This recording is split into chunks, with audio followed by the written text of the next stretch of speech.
Good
morning, welcome to IG's early morning call. It's Wednesday, 20th of December. We're looking for some big gains across the European market, certainly here in London at least at the start of today's trade. We'll take a look at that in some more detail. Let's take a look at what we've got in terms of the headlines. As we wait the start of today's session, we got record highs yesterday now for the Nasdaq. That's in addition to the Dow that we've seen recently at a new all-time high. And we've got gains pretty much across the Asia-Pacific region as well after that rise on Wall Street yesterday. So positivity across the equity markets seemingly around the world as the end of the year beckons.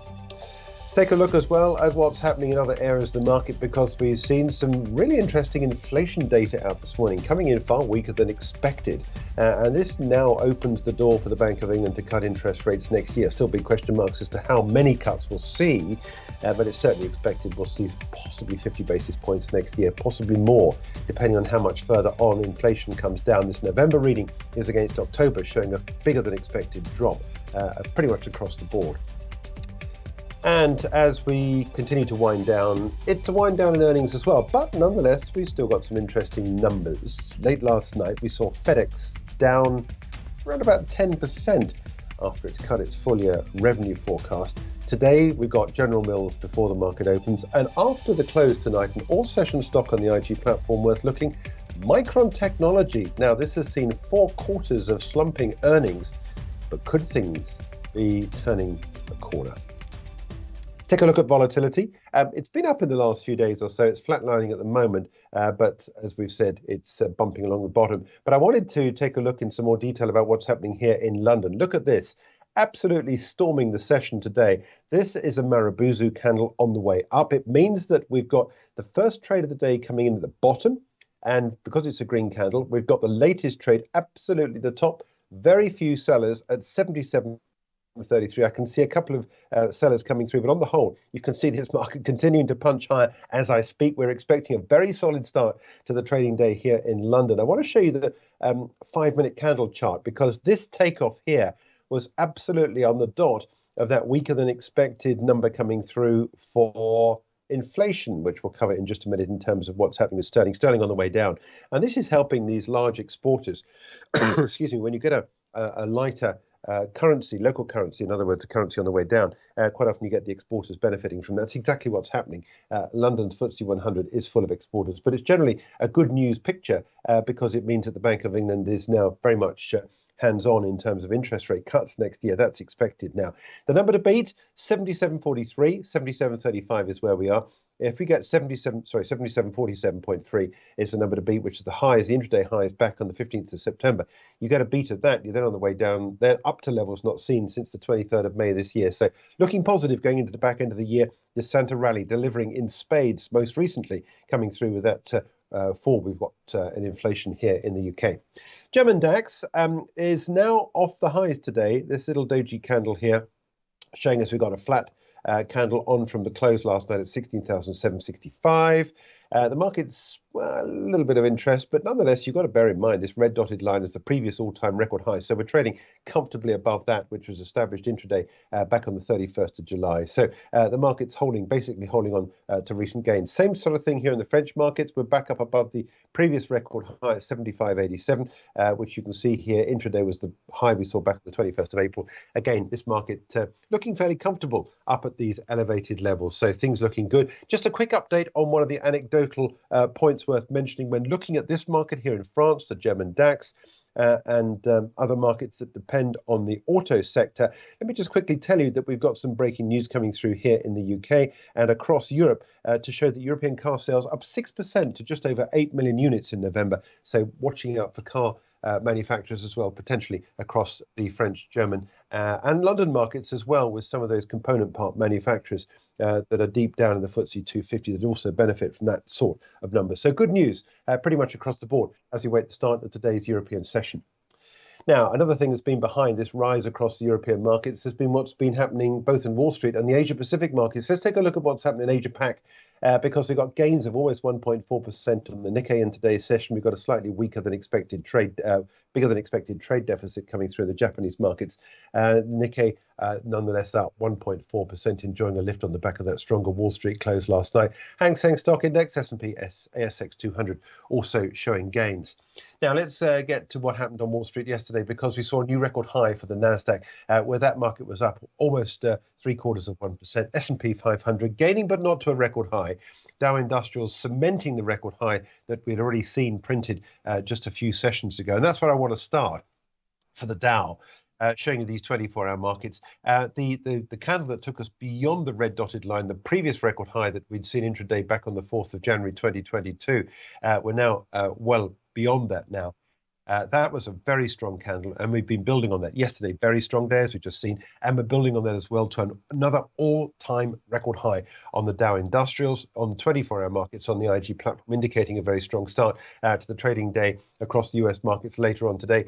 Ditto the Nasdaq, a new intraday record high there as well, on from the highs that we saw, the record high close that we saw, beating that red dotted line, which had previously seen the intraday record high we had back on the 22nd of November 2021. These are not cash closing highs. These are 24-hour markets, and you can see we're building on that at the moment. S&P 500, a little bit of an underperformer, but it has nonetheless taken part in the rally, and we continue to trade there at levels not seen since the 6th of January 2022, so almost 24-month highs for the S&P 500 as well. So you can see that all the major markets going into the back end of the year with gains pretty much right across the board.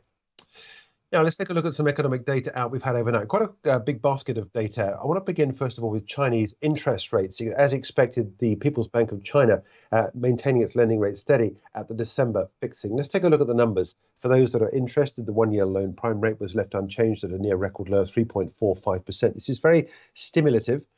We know the Chinese economy never really got going after the end of lockdowns this time last year, or pretty much 11 months ago. This is down for these record lows for a fourth consecutive month.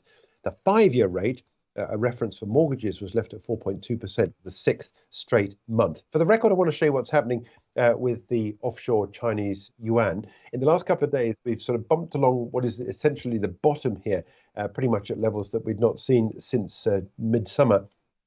We have seen a little bit of buying for the dollar against the Chinese yuan. This drop down that we've seen is a stronger yuan against that weaker dollar, and it is really all about the weaker dollar that's really driven this trade. We're trading underneath the 200-day moving average, and I think if anything, this market looks like it wants to go lower, with the dollar expected to see a lower print. That being said, with the Chinese economy still, as I say, with the Chinese central bank still stimulative, and the Chinese economy still finding it difficult to get any traction, it's difficult to know exactly where this is going to go next. But just watch out for a break of this line of support. The next line of support there will be the 70 level, which is the high that we saw back on the 7th of March. Talking about trade data in the Japanese markets, with that rise in the Japanese Nikkei 225 today, coming despite trade data coming through, showing the deficit widening to 777 billion Japanese yen in November from 661 billion in the prior month. It is, however, lower than the 2 trillion yen deficit recorded in November this time last year. Now, the market anticipated a shortfall of 962.4 billion yen. Exports dragged, edged down 2.2% year on year.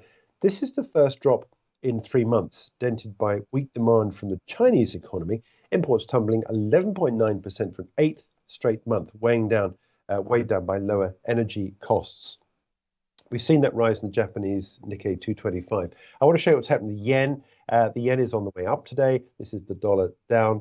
We're currently trading at 143.37. While I'm talking about the Japanese markets, I do want to take a look at what happened in the context of this move on the Japanese 225, because this rise here that we've seen, not too far away from that 30-odd year high that we saw recorded at 34,015 back on, what was that, June this year. So the Japanese equity markets been on a bit of a rip at the moment, awaiting the break of that line there. Now, UK inflation data for the month of November has been released, and it is a far lower print than many economists had been expecting. In fact, off the bottom of the range of those that have been questioned, the UK consumer price headline inflation rate fallen to 3.9% in the year through to the end of November from 4.6% in October. Bigger dip than expected. This takes the CPI to its lowest it's been at more than 2 years.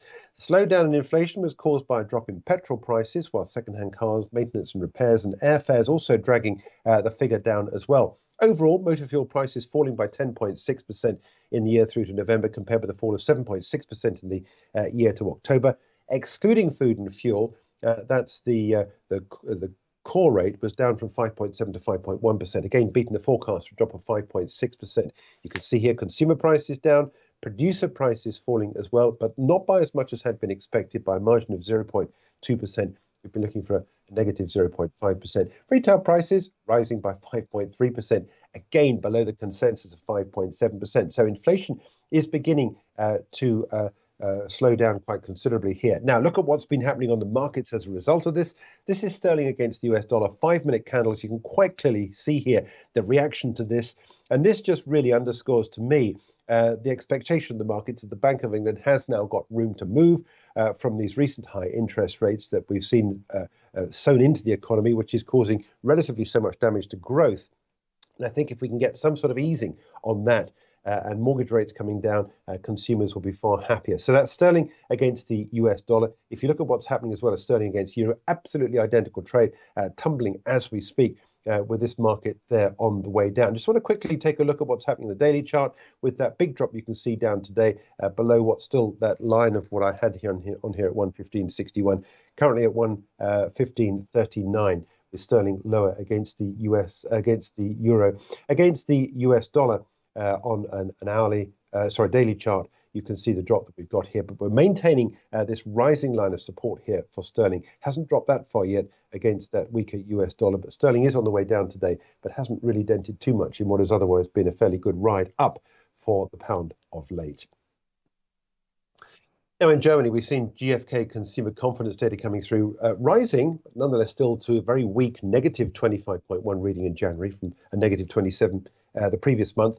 A jump in income expectations, in particular, helping push up overall sentiment, according to a report on Reuters this morning, while both the willingness to buy and positive economic expectations also rising, according to the survey of around about 2,000 consumers published by the GfK Institute and the Nuremberg Institute for Market Decisions. Before I take a look at what's happening with the euro dollar, let's move on and take a look at other data out later on today. We've got Eurozone consumer confidence out. The flash expected to rise again to a negative number, negative 16.4 in December. It's previously been to a negative 16.9 in the prior month. And later on again today, we get the Consumer Board US consumer confidence number out at 1:30 this afternoon. Forecast to rise by 2 points to 104 in December. Existing home sales anticipated to fall by 0.5% month on month. A quick look at what's happening with the euro dollar trade. At the moment, ahead of all that data and after the GfK consumer confidence, broadly speaking, the euro holding on to the recent gains against the dollar at 109.65. Staying on the charts, just wanted to update you as well on what's been happening with this chart. This is the dollar trading against the Canadian dollar. The Canadian dollar setting a new 4.5-month high against the dollar yesterday. This is the US dollar down against that stronger Canadian currency. This after Canadian consumer prices rose more than expected yesterday. The Canadian economy has suffered as a result of high inflation and high interest rates. And it certainly seems like this rising Canadian CPI, not what the central bank wants to see, but this has given an extra boost to the Canadian dollar, with the US dollar now down by this line of support, currently trading 133.44. Watch out for shares in Federal Express, I should say, FedEx later on today when trading gets underway. Shares fell around about 10% in extended trade last night after it ported revenue and earnings below expectations. It also cut its forecasts as well. Let's take a look at the figures that we saw released late last night. Well, adjusted earnings rose 23% to $3.99 per share. It was 20 cents below analyst consensus. Revenue coming in at $22.2 billion. That was $600 million lower than the same quarter this time last year. Missing estimates as well of $22.37 billion.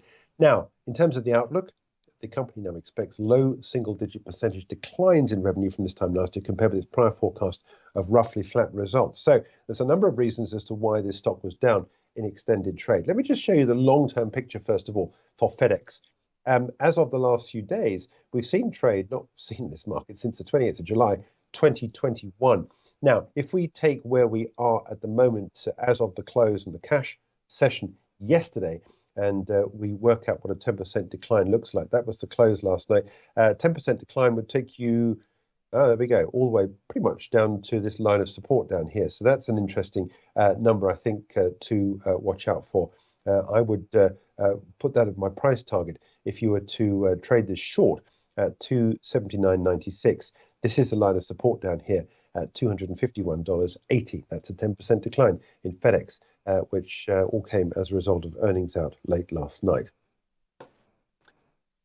Micron Technology is due to report after the closing bell this evening. Another set of quarterly results are expected for its fiscal first quarter 2024. It's published losses in every quarter in its full year fiscal 2023 results. On top of an industry-wide slowdown, Micron is facing a ban of its products on the Chinese markets as well, which are causing all sorts of headwinds for the business. But could there be good news around the corner? The memory chip maker is expected to post a loss of $1.01 per share on revenues of $4.55 billion, but analysts remain confident that the group can make strong gains in 2024.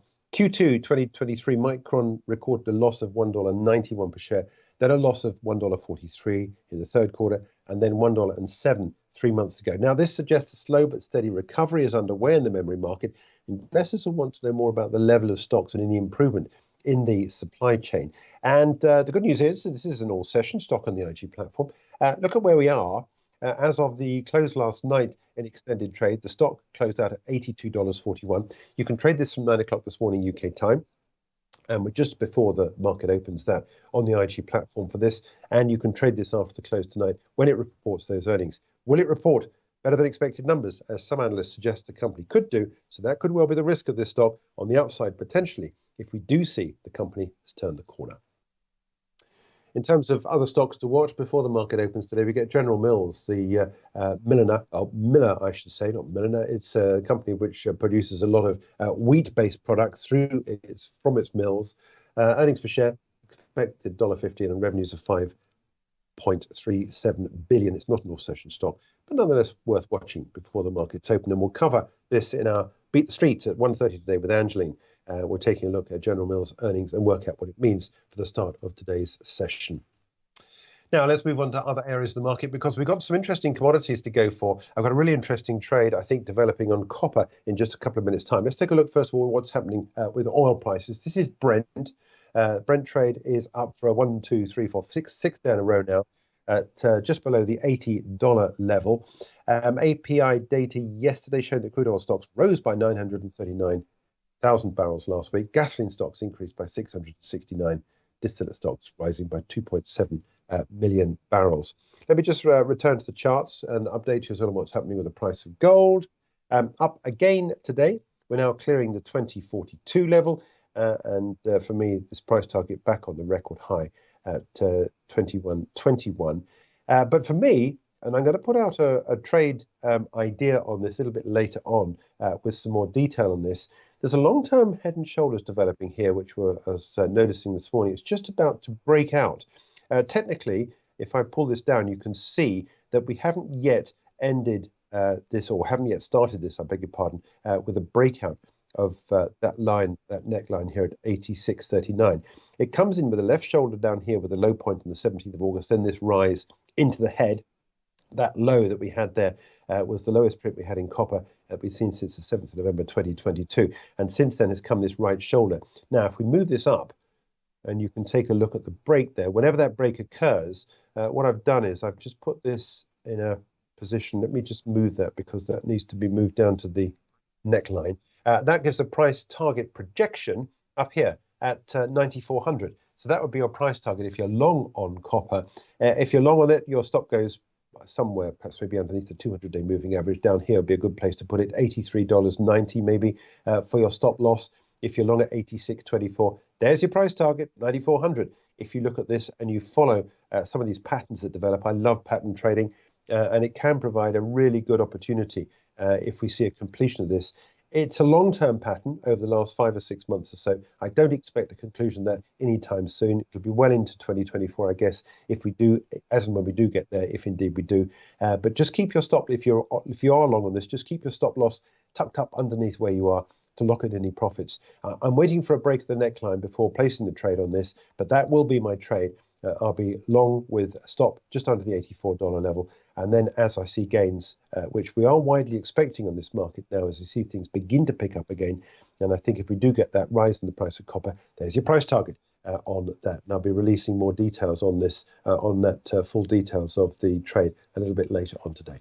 That's it, 10 minutes to go before the start of today's European session. Not much in terms of stocks to watch out for, but do watch out for automakers. I think that's the one thing I think is worth looking at on the back of what looks like relatively good numbers coming out from auto sales in the last month as we go into the back end of this year. Later on today, 10:30, we'll be covering charting the markets as we look into some more detail at some of these charts and what happens and what goes into some of these records for the Nasdaq and the Dow. That's at 10:30, we're charting the markets.